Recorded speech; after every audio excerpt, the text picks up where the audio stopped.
Serial Anupama में आज के एपिसोड में दिखाया जाएगा कि काव्या को स्टेज पर ले जाकर अनुपमा कहती है कि इसने आज अब तक तो मुझे पता है कि इसने आज डांस नहीं किया, लेकिन अब तक उसी ने मेहनत करी है और उसको मोटिवेट भी किया है और उसको उस पर इस ट्रॉफी पर उसका भी हक है। और उसके बाद में सभी लोग उसकी तारीफ करते हैं और बाबा बापू जी कहते हैं कि देखा अनुपमा जो सोच पाती है वो हम कभी नहीं सोच पाते। और ये वनराज भी काफ़ी खुश हो जाते हैं। घर पहुँचते ही सभी लोग उसे इग्नोर कर रहे थे काव्या को, तो काव्या इस बात से परेशान होकर पाकी को और अनुपमा को एक्सप्लेन करती है कि वहाँ नहीं पहुँचने का एक रीज़न था। तो वनराज कहता है मेरी बेटी की खुशी से ज़्यादा इंपॉर्टेंट और कुछ नहीं हो सकता। वो कहती है मेरा जॉब इंटरव्यू था और जॉब इंटरव्यू से ज़्यादा बढ़कर तो ये डांस नहीं हो सकता ना। एक छोटी सी डांस परफॉर्मेंस के लिए मैं अपना जॉब इंटरव्यू कैसे छोड़ दूँ? का कैफ़े और अकेडमी का क्या पता कब बंद हो जाए। और हम अनुपमा तो डांस क्लासेस ऑनलाइन भी सिखा सकती है, स्कूल भी ज्वाइन कर रखा है, और तुम क्या कैफ़े कॉफ़ी क्या ऑनलाइन बेचोगे? और उसके बाद ने काव्या कह देती है, तो सभी लोग उसे समझाने की कोशिश करते हैं कि हम इससे परेशान नहीं थे, लेकिन वनराज कहता है मेरी बेटी की परफॉर्मेंस से भी ज़्यादा अलग और कुछ नहीं हो सकता, अच्छा कुछ नहीं हो सकता।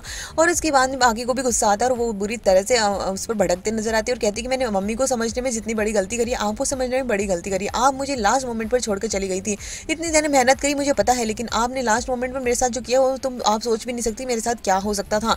और उसके बाद उस पर चिल्ला रहे होते हैं, तभी तोशु कहता है हाँ तो काव्या कहती है तो इतना ड्रामा कहाँ से हो गया, ये तो ट्रॉफी तो जीती चुकी है ना, तो ये अब ड्रामा करने से क्या मतलब है? तभी वहाँ पर तोशु कहता नहीं ड्रामा नहीं करेंगे तो फिर यहाँ पर हंगामा कैसे होगा और कैसे घर में अशांति होगी? घर वालों की तो आदत पड़ चुकी है इसी तरह से ये सब कुछ करने की। और वह तोशु बुरी तरह से भड़कते नजर आता है।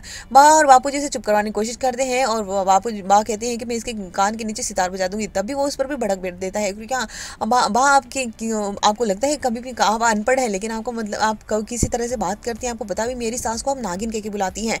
और बापू जी को और मामा जी को भी आड़े हाथ ले लेता है और कह देता है कि आप किस तरह के ऐसे लोग हैं कि आप फन करने लग जाते हैं और आपको लगता है कि मेरे दोस्तों के सामने ये सब कुछ फन करने से आपको लगता है कि कुछ अच्छा है ये सब। और उनको बुढ़ापे का अच्छे से मतलब समझा देता है कि आप लोग कितने गंदे हैं कि मैं अपने फ्रेंड्स को यहाँ पर लाकर पार्टी भी नहीं दे सकता, और बुरी तरह से इंसल्ट कर देता है। और यहाँ पर किंजल और सभी घर वाले रोकने की कोशिश करते हैं और समर भी उसे रोकने की कोशिश करता है, सब उसे समझाने की कोशिश करते हैं, लेकिन वो चुप होने का तैयार ही नहीं होता है। और वनराज उसे बार बार कहता है चुप हो जाओ चुप हो जाओ, और वो कहता है कि वो बिल्कुल भी चुप होने को तैयार नहीं होता और एक के बाद एक की इंसल्ट करते नजर आता है। और उसके बाद ने यहाँ पर आने वाले एपिसोड में दिखाया जाएगा कि वनराज इतना परेशान हो जाएगा क्योंकि वो चुप ही नहीं हो रहा था और अनुपमा को भी कह देता है कि आपको मसालेदानी सही कहते हैं माँ पापा, और उसकी बहुत बुरी इंसल्ट कर देता है, जिसकी वजह से अब यहाँ पर वनराज को गुस्सा आ जाता है और वो उसको जोरदार थप्पड़ मार देता है और कह देता है कि अगर तुझे जाना है तो यहाँ से जाओ। और बापू जी इसलिए परेशान हो जाते हैं कि भाई तोशु को हमारा यहाँ पर रहना है, उसके दोस्तों को ला नहीं सकता और कुछ नहीं कर सकता, इसलिए हम ही घर छोड़कर चले जाते हैं। और इस बात से वनराज और अनुपमा को तगड़ा झटका लगता है।